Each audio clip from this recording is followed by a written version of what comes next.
Okay, I sent you a invite, Dotta.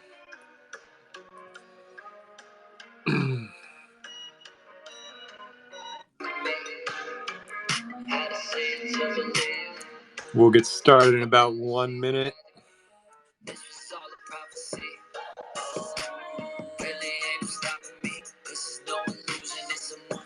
Hello. There's Dotta. All right.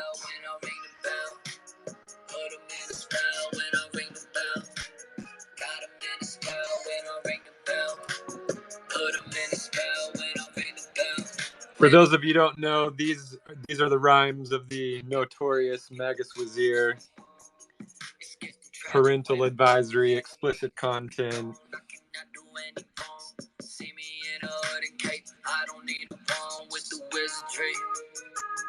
Okay, it is time. Dotta, are you ready? I'm ready. Excellent. Hello, everybody. It is Wednesday, December 1st, 2021, and it is time for our weekly cult meeting, aka Wizard Wednesday. Wizard Wednesday.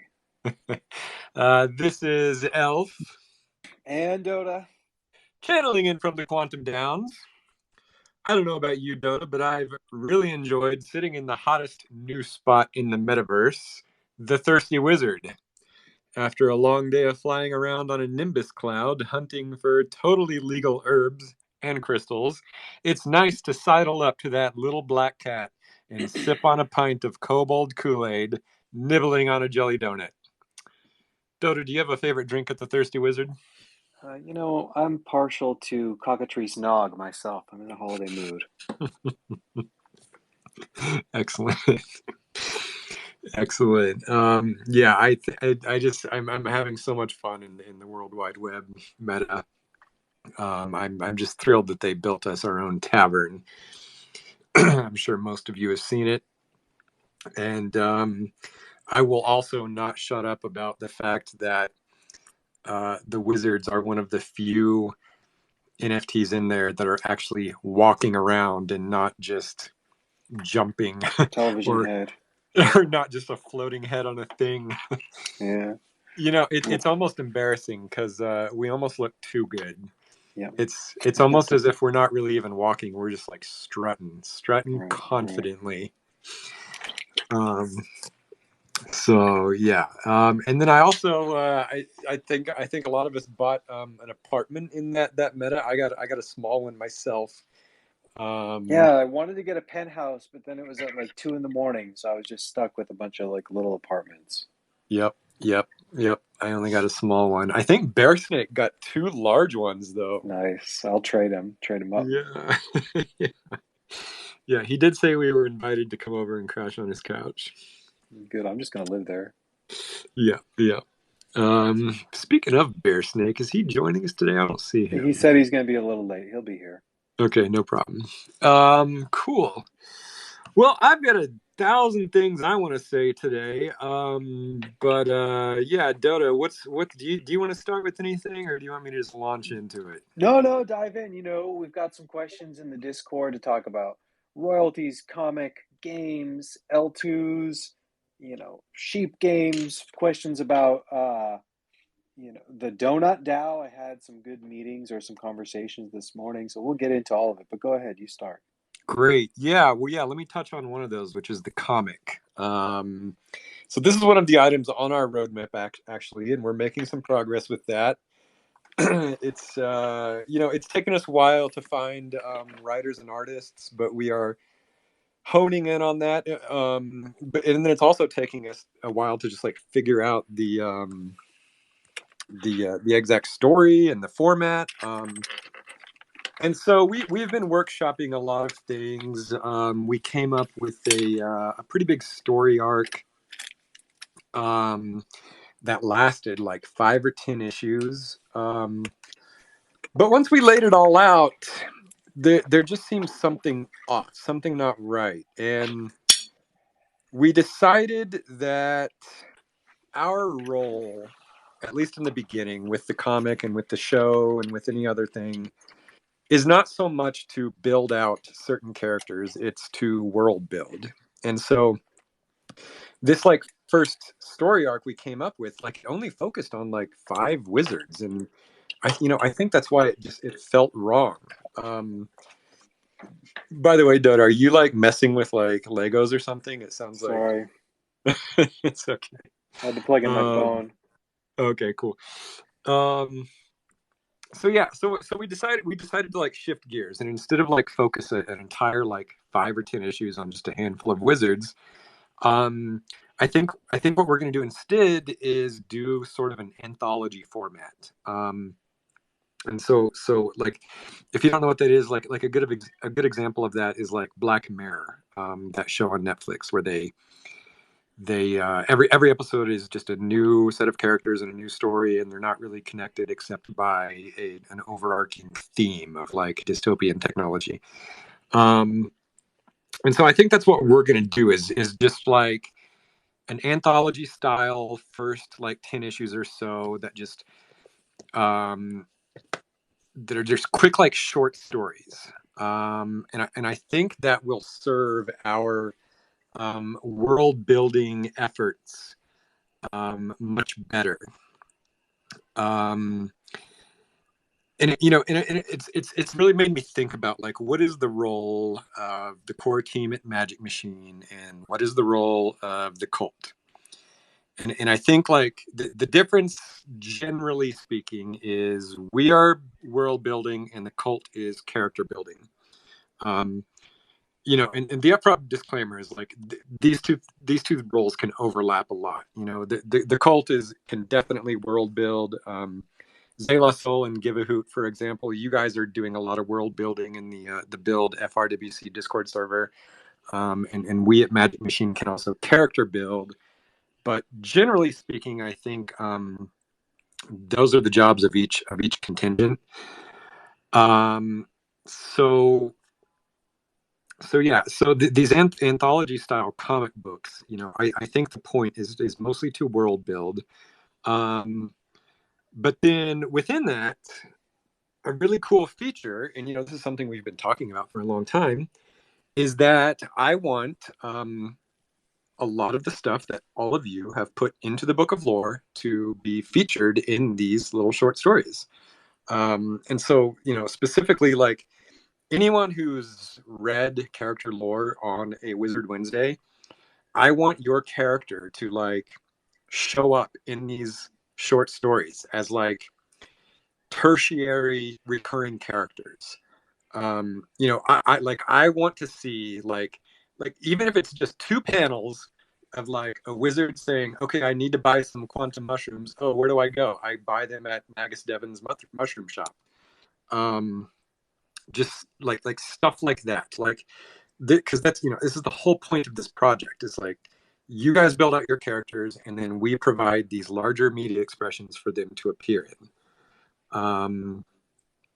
And so I think there's also like another really cool benefit to this, but let me pause here and just see if there's any questions or comments about that so far. Yeah, I'm having trouble inviting people up on stage, so you might have to invite other speakers. I tried to invite Magus Devon and Jitsi, and I saw Zayla Soul got up here. Hi, Zayla Soul. Good to have you up here. Hey, what's up? Hey. Hey, buddy. Yeah. If anyone wants to speak, just hit request. I don't see any requests yet. All right. But yeah, okay. So I'll just continue a little bit. Like, one great thing about the comics is, compared to studio animation or a full-on video game, comics are a bit faster to produce. So we can cycle through a lot more lore building and stories with these comics. And Yeah, I just think it's going to be really fun for everybody to see their character pop in and out of these stories. Okay, but then the second benefit is sort of like a broader statement to like, what does it mean to build a studio on decentralized IP? So let me back up and give a little history. So I once did a pilot at Nickelodeon, and my mentor there constantly reiterated the importance of a strong lead character. because a character is what drives stories. Um, like SpongeBob and Patrick and Squidward.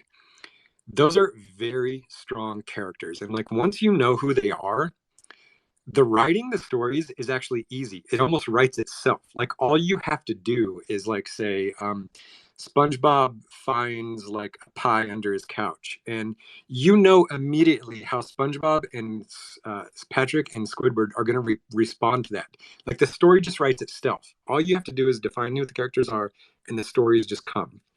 So that's why you need strong lead characters. They are also a cash cow. Let's be real. I mean, that's what these studios are built on. That's what drives all the toy sales and the merch and all of that. And so, all this is to say is like this is why strong characters are important. Entire studios are literally built on them. And so okay, and then they spend so many resources on hearing pitches, developing these shows, hiring the artists to create it.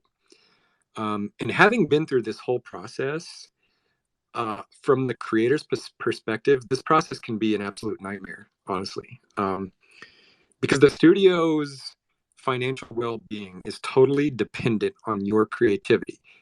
So you better believe they have a lot of opinions on what your creative vision should be. And usually their input is shaped by what has already been successful before. And it's nearly impossible to get them to try something new and just totally out of left field. Okay, so that comes back to us. Instead of doing what these Hollywood studios are doing, which is hear 1,000 pitches a week and spend millions of dollars to land on like one new character every like 5 years or whatever. Instead, we are building a world, um, to basically like find all these new characters. We're building this creative ecosystem that empowers you all as creators to take true ownership of your characters. And then we at Magic Machine will leverage our resources to express them in larger media formats. So with the comic, for example, I'm imagining that like each issue will have, hopefully around 10 characters more or less, each getting their own cameo, their moment in the spotlight, and then what happens after that.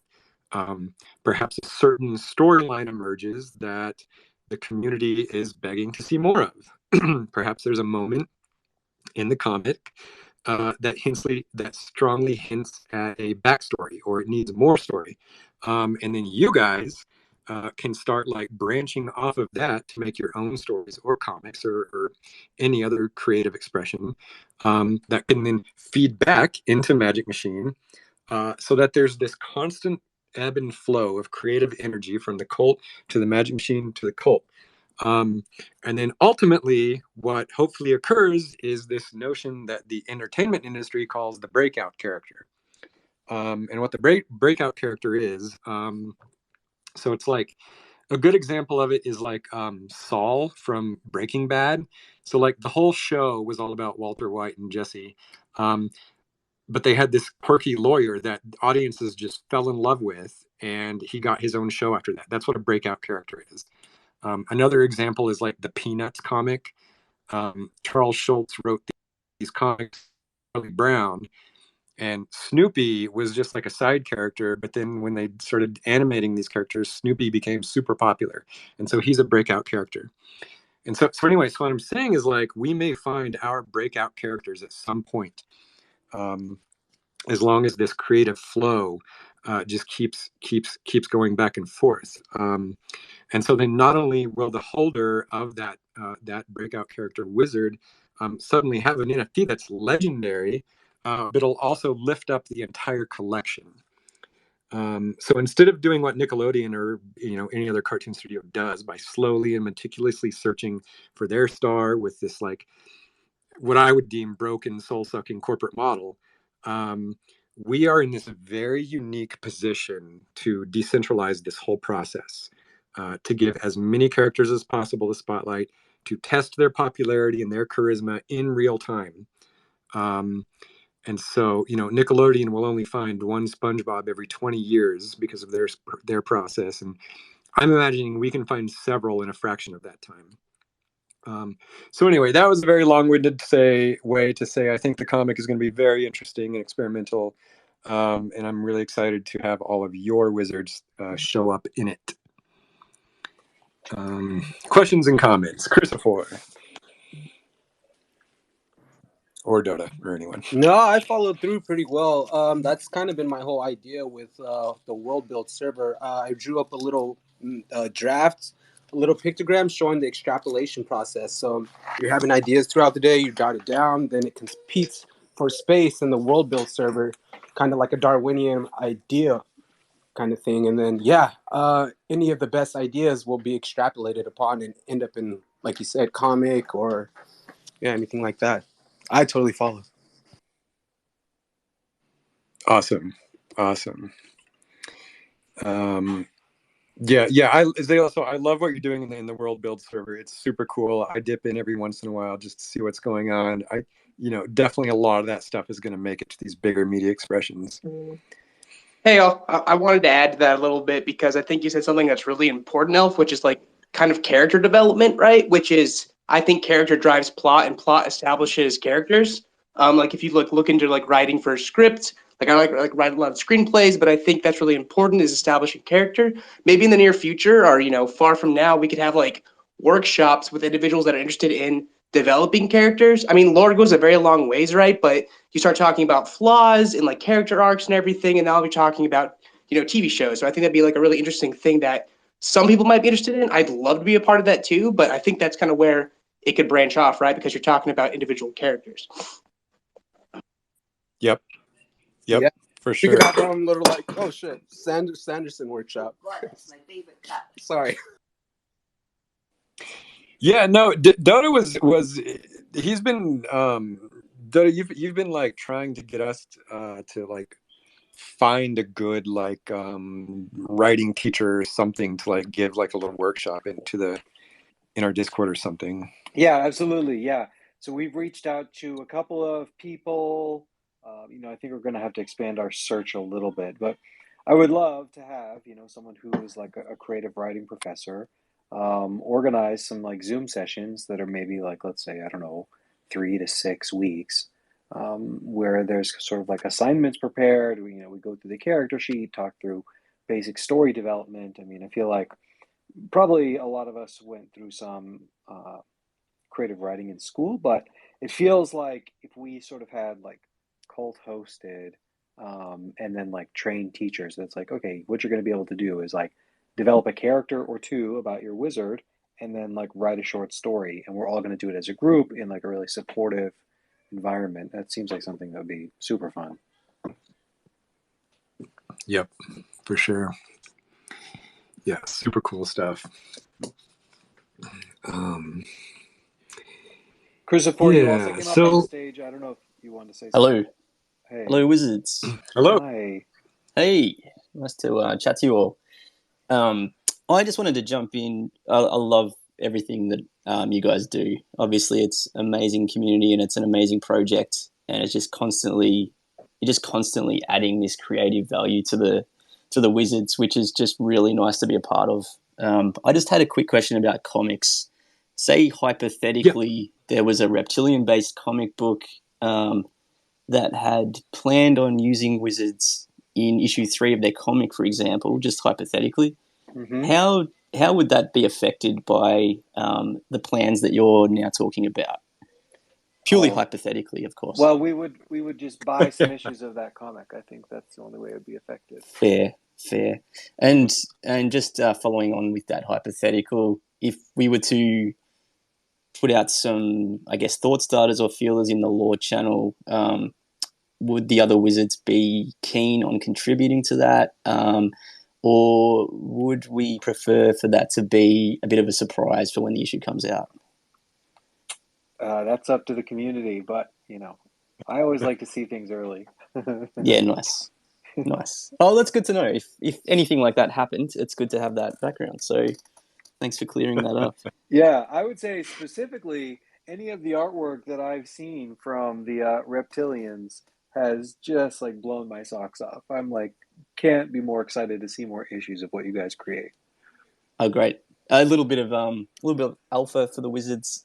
We should have our. Sorry, I've just taken over a little shill here. No, We've sure. got we're just waiting on the final cover from our guest artist, and I've been told that will be in our inbox in the next 3 to 4 days. So hopefully we'll be minting issue 2 next week. Great. Stay tuned. Love your work. Thanks. Yeah, likewise. Cool. That's really exciting.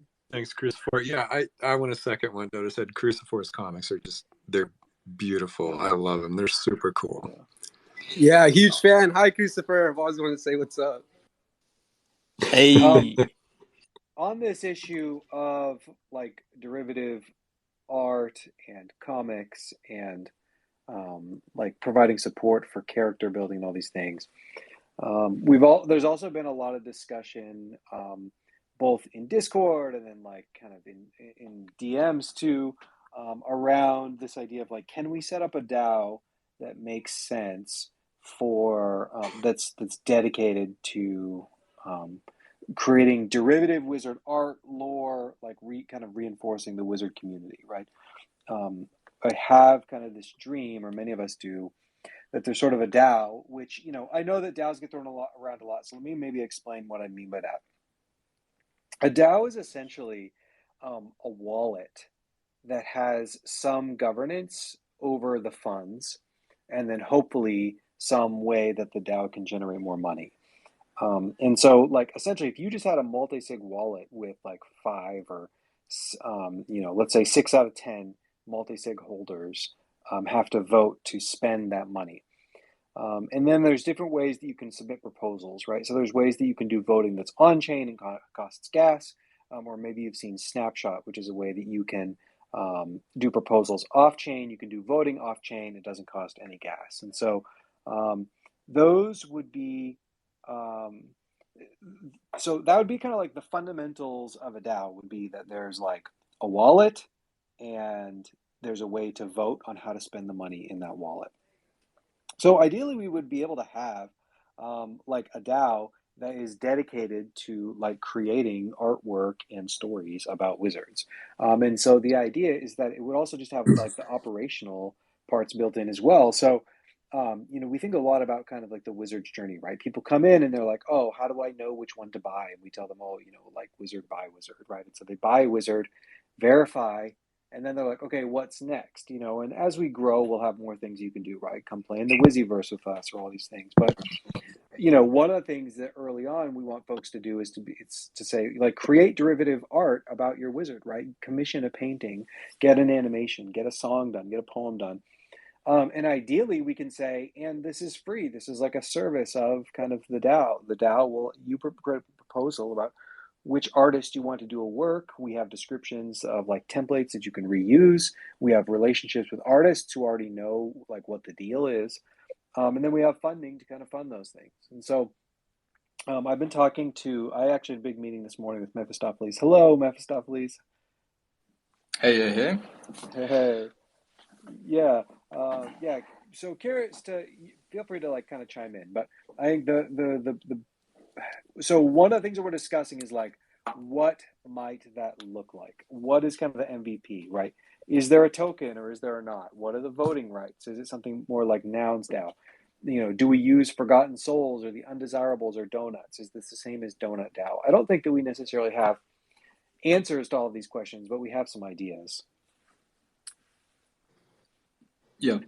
And so like we discussed a bit this morning, that there are a lot of different ideas and a lot of different ways to both have the voting mechanics in the DAO, but also have the revenue generation for the DAO. And we put down some ideas between us. We will probably make it into a more public document. But if anyone in the community wants to join the discussion and wants to provide some feedback or ideas or start to contribute to the DAO, just come into the Donut DAO channel on Discord, and we can keep the discussion going on there. Yeah, the Donut DAO thread is like under the live burn chat.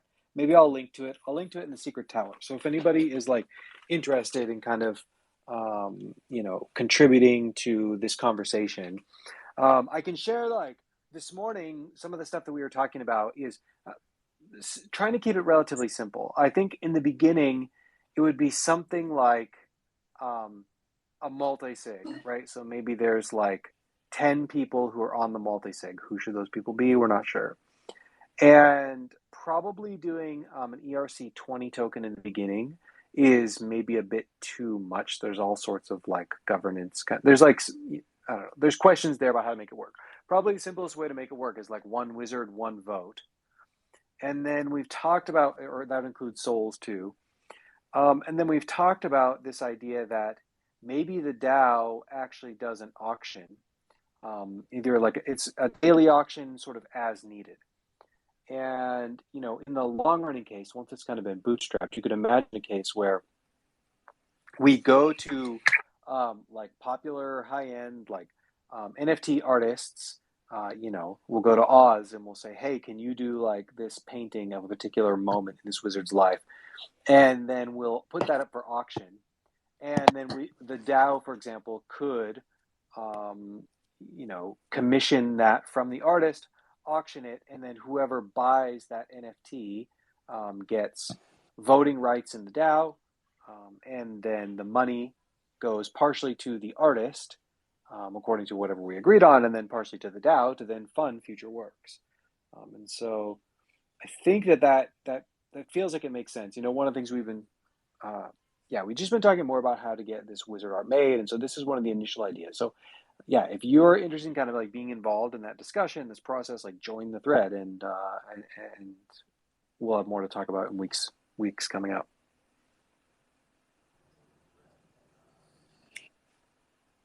Yep, it's a super interesting concept. I know that Tom and Retired Yield Farmer, you guys have DM'd us about similar ideas.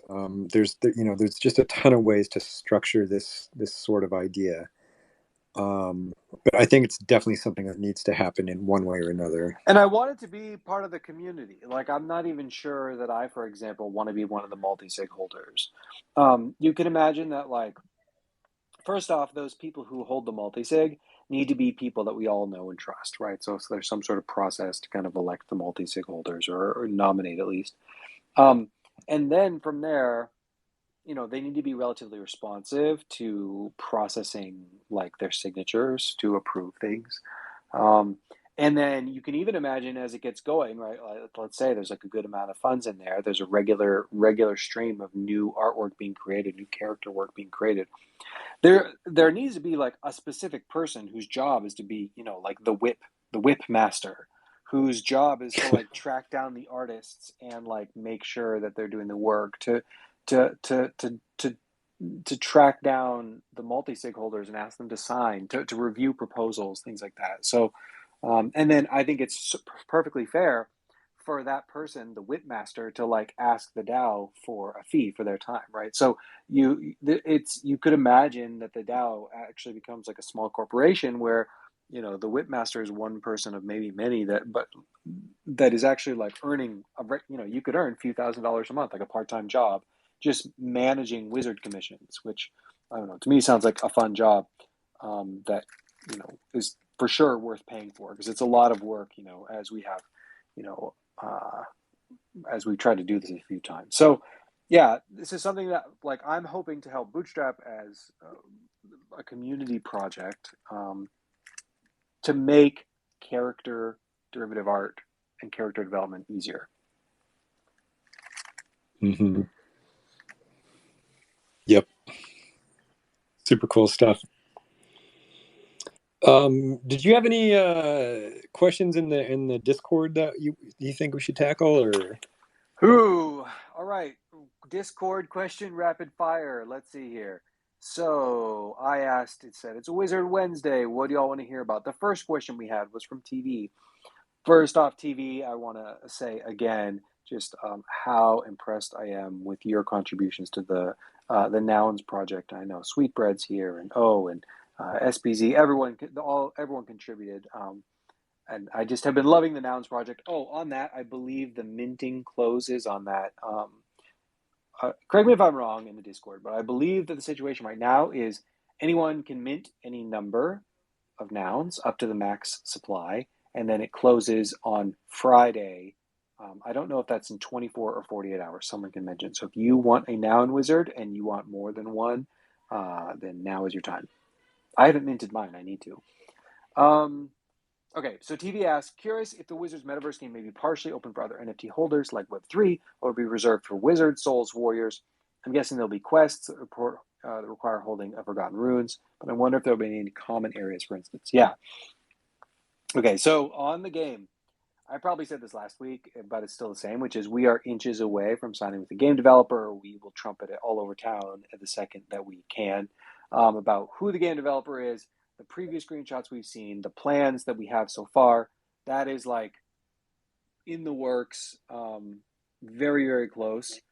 The high level about this game is, yeah, like for an online game that's like a metaverse and questing and social, like it can't just be us as the only people as part of that world. And so in the same way that like maybe sort of Fortnite, how you have like stock characters, there you can get kind of a stock character. Our stock character, whatever, I don't want to talk bad about other people's projects, but our stock character will not be a naked, fleshy, like amorphous human that has nothing, just walking around. Like our stock characters will be. By the way, that's okay. That's okay.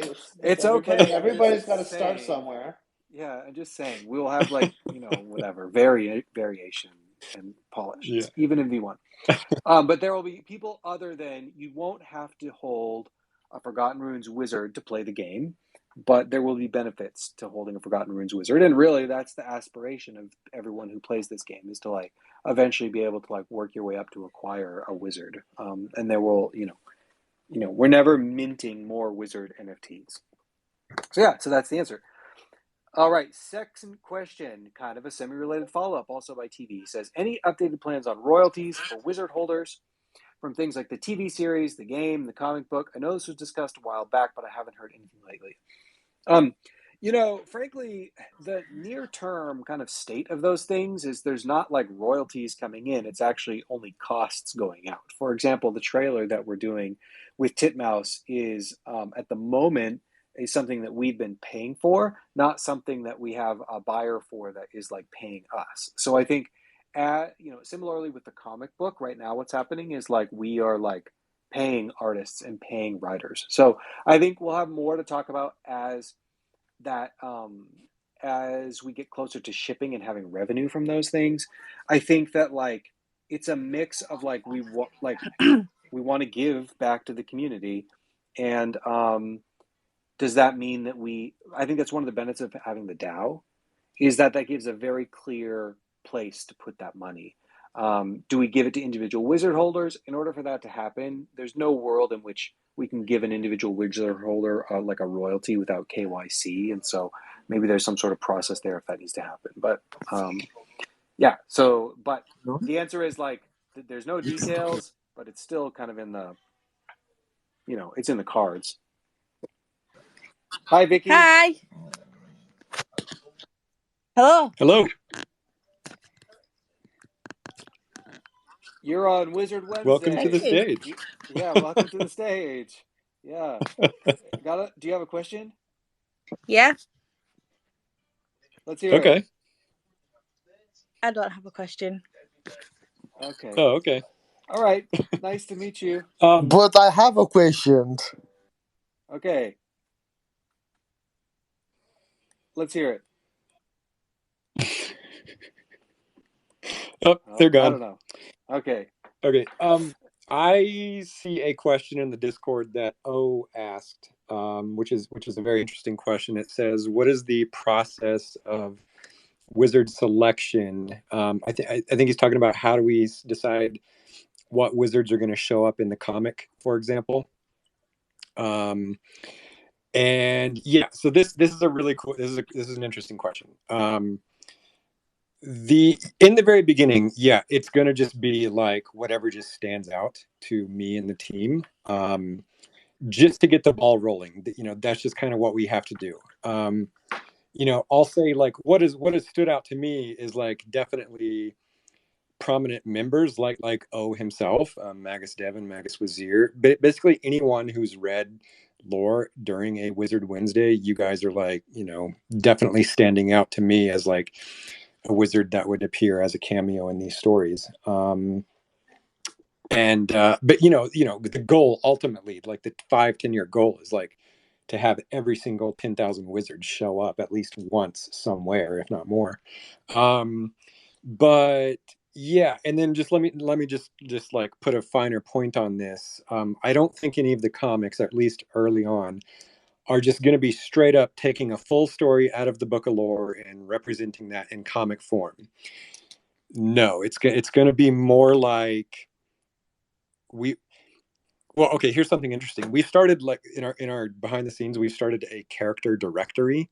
Loch Ness is like compiling biographies of all the wizards. And so she's like collected like notable quotes and like highlights from their bio and just like the top line standout features of what every wizard is.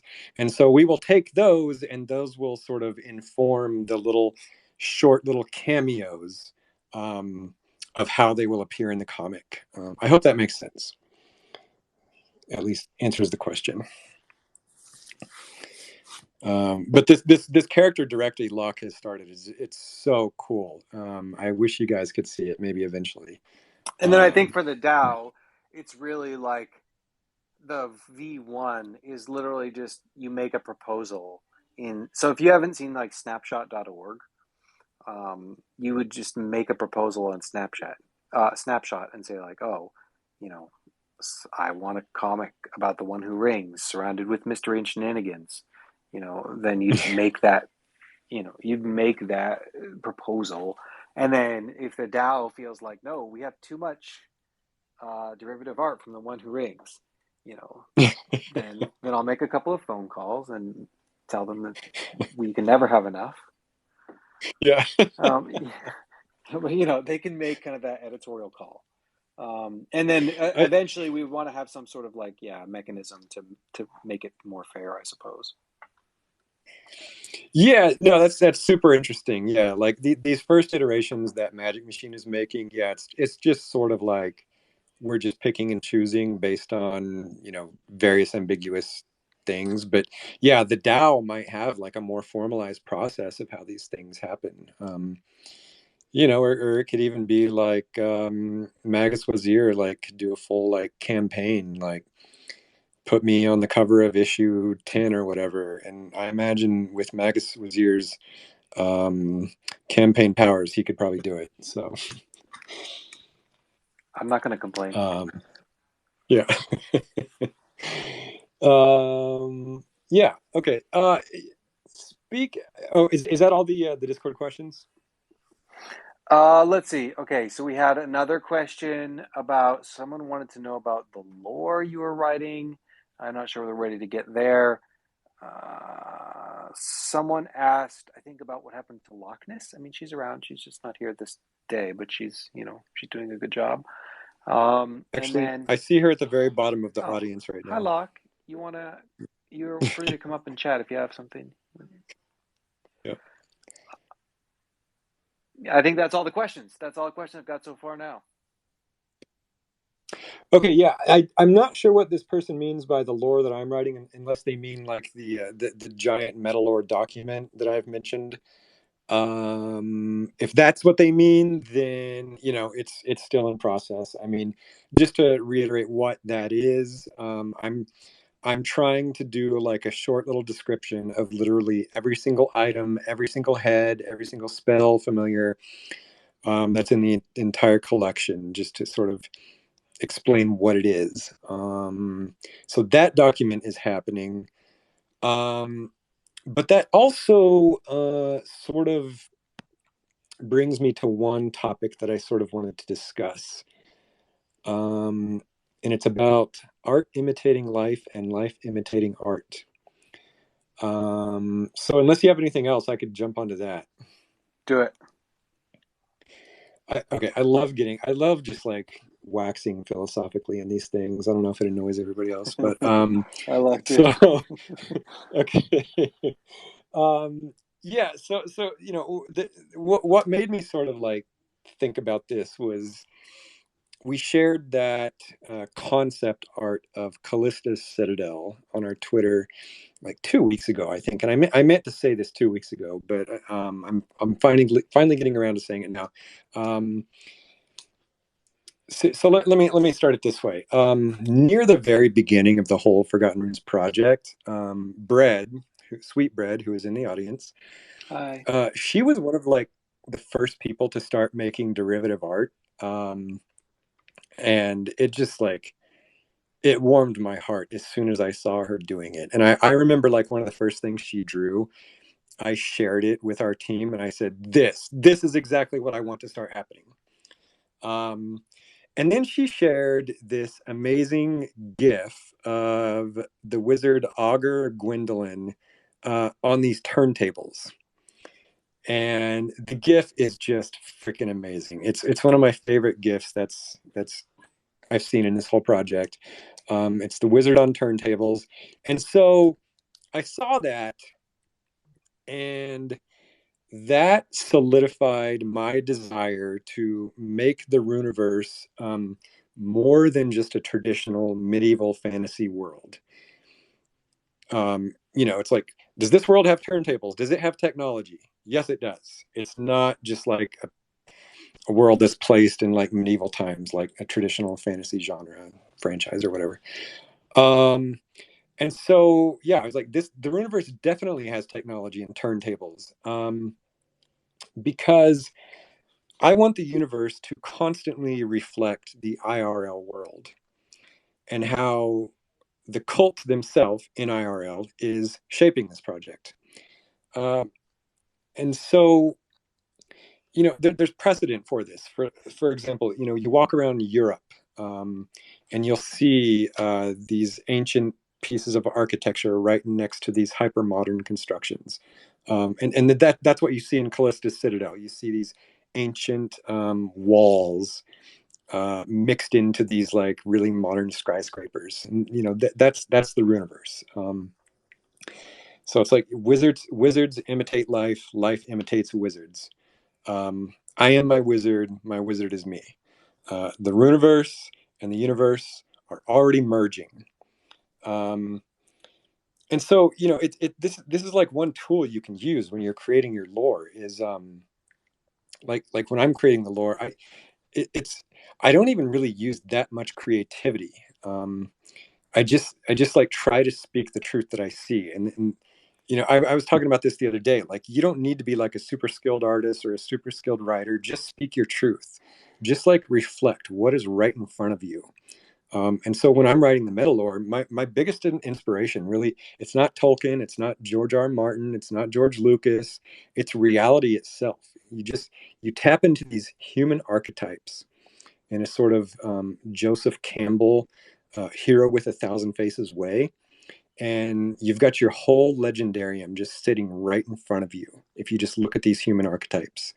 And so that's why I'm not really afraid to reference pop culture in the collection, because today's pop culture is tomorrow's mythology. And these mythologies are almost always borrowed from these human archetypes. So that's sort of the direction that I think the universe is going in. You just constantly flip meat space with meta space, and amazing things can come out of it.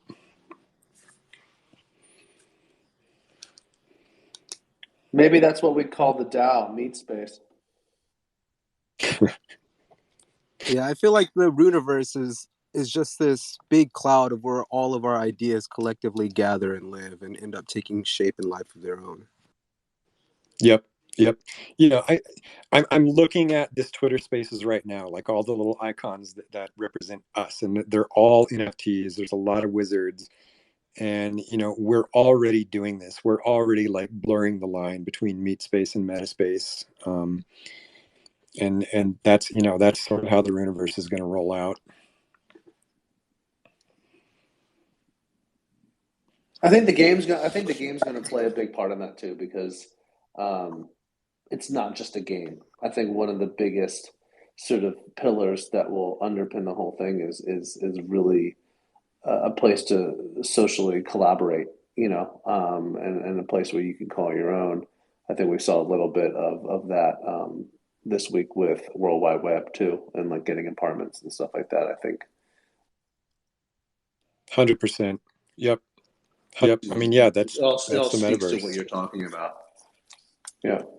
Yeah, and I'd like to add to that too, because I think we're already doing it to a certain degree, right? Like, I mean, I love the tavern, if anyone's noticed. I love being in there and talking to people and creating stories. And like, it's just, that's what it kind of is, right? This game we're going to create is kind of like that environment where we can kind of just hang out, talk, create things, and kind of just go from there. So I'm super psyched.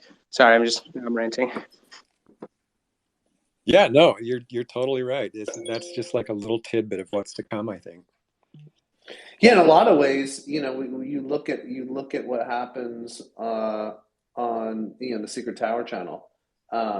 There's going to be other iterations. I think there's a version where the Book of Lore becomes an opportunity for us and our community to socialize as it grows and builds in terms of functionality. I think the game and the meta will be another place, and so we're going to create these pockets. And you never know what will really take and what won't. That's why you just have to plant as many seeds as possible. And I think the community at large will gravitate towards one or the other, and factions will form. And someone on this Twitter Spaces, or someone that hasn't joined the cult or the fam yet, will do something that will be meaningful, and that will sort of be that spark. So it's this ever evolving, living and breathing thing. Yep. Yeah, the Book of Lore is definitely going to expand in its functionality and its features. Speaking of the Book of I Lore, know that. go ahead. Yeah, go for it, Dotta. No, go for it. Niski has been working on that. He has the an internal testing early version of editing, so that's like coming soon. Yeah. So I'll tell you something fun. One thing I've noticed about this project, and I don't know why, but like I've got people in my personal life, like family members and friends that I've known for a long time, who are getting into wizards. They own a wizard, and they tune into Wizard Wednesday, and they're not like quote unquote like creative type people. Like they've never really like cared about writing or drawing or creating things, and that's totally fine. That's who they are. But what's weird is like they own a wizard and they're suddenly like, you know what, I'm going to write some lore. And there's like this creative bug that just suddenly comes out. So like my brother, for example, he has a wizard, and I don't know. I didn't know why he bought it. I thought he just, wanted to have fun and just, be able to say I own a wizard. But he's like, no, I want to write some lore for it. I was like, really? You want to write? You want to write something? You want to write something in the Book of Lore? But I'm seeing this trend in like so many other people who I've never like in my life seen them do something creative until they had a wizard, and now they're like excited to create something. And I think sorry. No, go ahead. I think I've seen that in my life too, I guess is what I was going to say, which is, but my family's like very crafty. Like my mom has like all of the cutting machines and printing machines, and makes little signs and mugs and t-shirts. She's got like all of that, a whole craft room. And we went over there for Thanksgiving, and there's like just wizards on everything. And so my parents are super into it, right? There's like wizards on mugs, wizards on shirts, wizards on wood, and it's fun too because my kids love it too. Like my kids will like draw pictures of wizards and create little pixel art and everything. So it's just that's one of the things I really loved, is that just how everyone can be involved. Like none of my other jobs had the whole family so involved, including like my parents and my children. And from personal experience, let me just tell you, when I met Dotta IRL, I mean, I like walked through his garage, which is like the most amazing scenario for any child or any family, where it's just like the ultimate arts and crafts. And there were definitely wizards and costumes and all sorts of stuff being made. It was like such a beautiful thing. So cool, especially in a That's world, awesome. especially in a world where, like, you know, because I have kids, and it's as we move forward, the idea of like doing things together, I think, gets harder and harder. Everybody is sort of maybe under the same roof, but doing other things completely separately, maybe more so than ever. Where Yeah, you can enjoy something as a community, as a family, is like such a huge thing, such a huge thing. it's huge. But yeah, I don't know. I'm like, what I haven't figured out though is like why is this project inspiring creativity? Like you know, me and my brother used to play video games, and you know, I would go off and draw pictures of Mario, but he wouldn't necessarily. And so, why is he now like suddenly excited to write lore about a wizard? I don't know. And it's not just him. I'm seeing like other people do it too, who before would not necessarily create things. I think about that every single day. My routine at this point has completely swapped because of this project. At first, I was lurking around. I was super hyped about everything. Then I bought my first wizard, and it was all, I'll call it uphill from there. Like, I'm a very busy person with like what I do, but at the same time, I have found almost every single waking second time to be in the Discord, because the people here in this community, along with everybody else that's running it, like, you can't make this shit up. It's ridiculous. The only time I've ever experienced it before is like back in MIRC days, when like there was like a pocket of like video game players that were competing at a high level that like they only knew each other. And that was it, like, because it was a very small community of people that had a mission on something, which was competing in esports. But here it's like this creative fantasy world that brings the most intellectual and awesome people together, and I just can't get over it. And I talk to everyone under the sun about this project, because if I can onboard a million people, I will fucking do so. So sorry, Nancy, again, love you all. Wow. I'll have I what love he's it. having. Yeah. What's up, Tom? Yo, Hi, Tom. I think it's the ownership. I mean, everything that Jitsi said, obviously. I can't argue with any of that. But the ownership factor, it's like that's what human beings are wired to do. Get shit Yep. and keep shit, and you get to do both with your wizard, and you get to grow it. It's like having a kid versus watching someone else's. I hate other people's kids. Right. That's a really good point, actually. I think the ownership thing is huge too, because how many people in this Discord, right, have always had that creative urge that they love to do things, write things, or not even write things, right? Whatever it is in the creative spectrum. And then you have this ownership of something that you can actually like add to the world of what we're doing. I think you're right. That's everything. Like, and you were talking about examples of people who are doing things or trying to create creative aspects of things around within the wizards. But like, I did the same thing too. Like, I haven't written in a long time. I actually have like a master's in creative writing because I'm so busy with what I do. But the second I got a wizard, I'm like, I need to write everything under the sun about them. Like, I can't stop myself. And I ended up writing a Steam recently, and it's just, yeah, exactly. It's a cult. Like, we're part of the coolest cult ever, so. Yeah, I think that's definitely a huge part of it, is just the straight up ownership. You really get to take ownership of your character. Yeah, but don't you think that, like, I think it goes beyond it's that, but like every other NFT project more or less has that ability, right? So That's true. Yeah. So there's nothing. It's the to me. It's like the dark matter. It's the X factors. The stuff that exists in between all of the facts, which is what people get so excited about. And that to me. That's what makes it special. Is that there's just something going on where people are like, wait a minute, this is more. This is more than just a profile picture. And sure, like we've sparked creation, but it's happening also on its own, which I can't really explain it. What it is to me is I watched this video where they say that what people crave isn't purpose. They crave to see their fantasies actualized. And when you get a wizard, you just start having all these ideas, and then you become the bridge to the creative side. And you want to see all these fantasies you're having actualized, and that becomes your representation. Cool.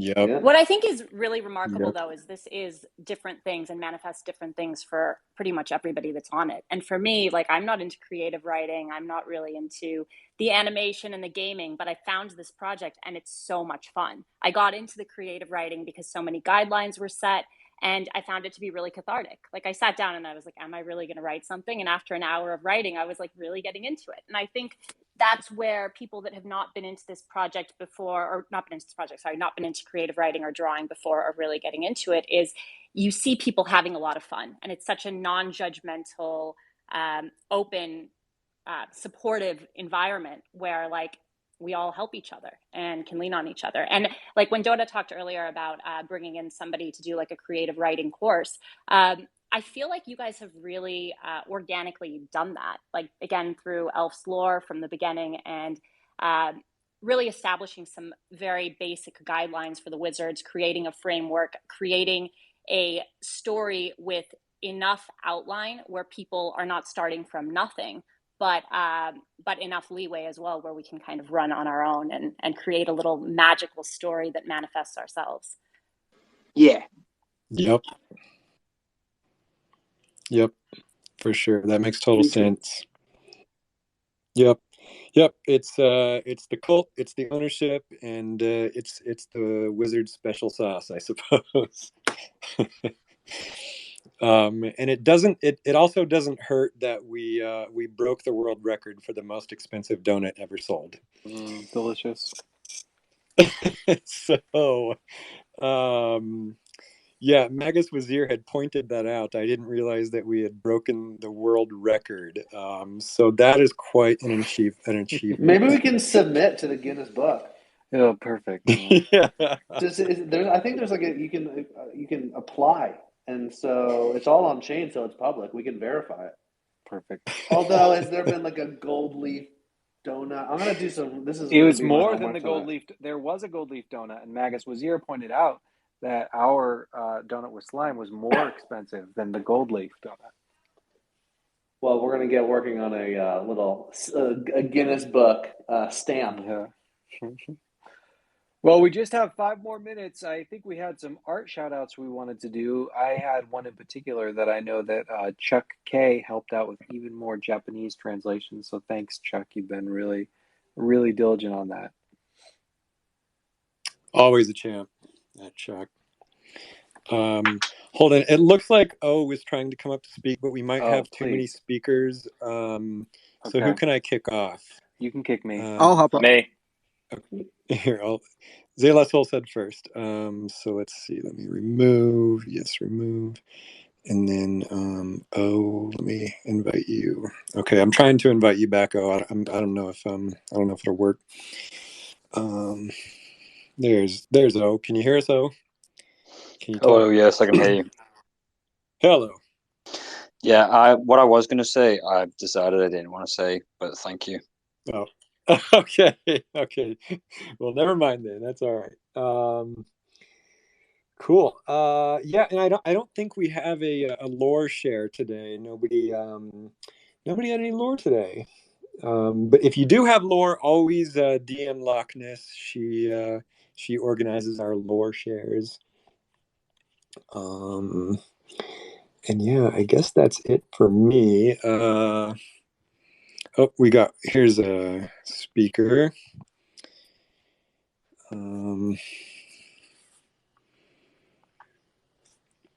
Let's see. Wonder OX Weird. Hi, yeah, thanks. Hello. Hello. You just said that there was no lore share, and I actually have been working on some and was just gonna try and write some to the Book of Lore. So I thought I might just share it here. This is my first time actually up here. It's great to be a wizard. Trying to participate more in this community. You guys are all awesome, and just the wizards are awesome. So great. Yeah, give me 1 second. Sure. I'm sharing some of the art of the week up on the Twitter space. So if you guys want to check that out, we've got it queued up. Cute. Yeah, this community is really awesome. I mean, I've always had a creative thing in me, and I've written a bunch of random creative stories, but haven't really put them out there.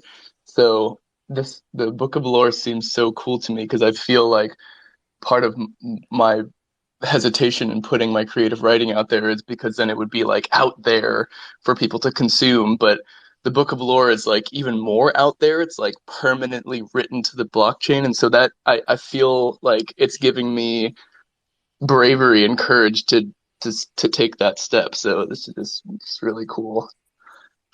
Nice. Anyways, here's the prologue I have.